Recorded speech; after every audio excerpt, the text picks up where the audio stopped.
जहाँ भी जाऊँ मेरे पीछे चला आए।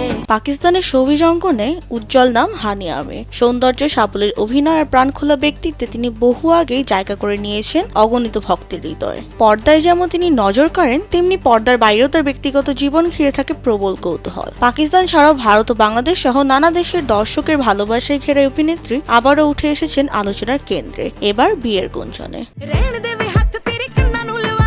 একসময় পাকিস্তানের গায়ক অসীম আজহারের সঙ্গে প্রেমের সম্পর্কে জড়িয়েছিলেন হানিয়া। সেই সম্পর্ক ভেঙে যাওয়ার পর অনেকটা সময় পেরিয়ে গেছে, তবে হঠাৎ করে নতুন করে ছড়িয়েছে গুঞ্জন ভাঙা সম্পর্ক নাকি আবার জোড়া লেগেছে। শুধু তাই নয়, শোনা যাচ্ছে আসন্ন রমজানে নাকি বিয়ের সিদ্ধান্ত নিয়েছেন এই আলোচিত জুটি।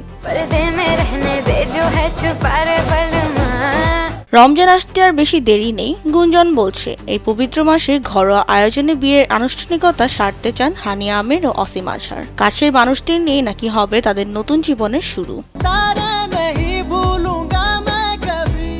এই বিয়ের খবর প্রথম সামনে আনে পাকিস্তানের বিনোদন ও লাইফস্টাইল বিষয়ক জনপ্রিয় ইনস্টাগ্রাম পেজ ইরফানিস্তান। প্রায় 16 লাখ অনুসারী থাকা ওই পেজে দাবি করা হয়, ঘনিষ্ঠ সূত্রের বরাতে জানা গেছে রমজানে বিয়ের পথে হাঁটছেন হানিয়া ও অসীম, আর তারা তাদের সম্পর্ককে নতুন অধ্যায়ে নিয়ে যেতে প্রস্তুত।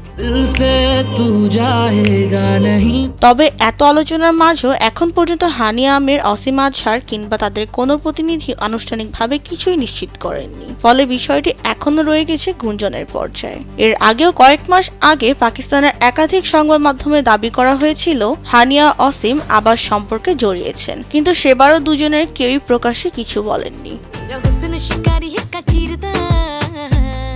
উল্লেখ্য 2018 থেকে 2019 সাল পর্যন্ত জুটি ছিল পাকিস্তানি শোবিজের অন্যতম আলোচিত প্রেমিক জুটি। বিচ্ছেদের পর 2020 সালে হানিয়া স্পষ্ট করে বলেছিলেন তারা শুধু বন্ধু। অন্যদিকে হানিয়ার সঙ্গে সম্পর্ক ভাঙার পর অসীম আজহারের ইনফ্লুয়েন্সার অভিনেত্রী মেহবুব আলীর সঙ্গে বাগদান করেছিলেন। প্রায় 3 বছর পর গত বছরের শুরুতে সেই সম্পর্কের ইতি টানেন তারা। এরপর গত বছরের অগস্টে অসীমের কনসার্টে হানিয়ার উপস্থিতি নতুন করে আগুনে ঘি ঢালে। সেখান থেকেই শুরু হয় নতুন হিসাব নিকাশ। সব মিলে নেটিজেনদের চোখে দুয়ে দুয়ে 4 মিলতে শুরু করেছে। এখন শুধু সময় বলবে এই গুঞ্জন সত্যি হয় কিনা।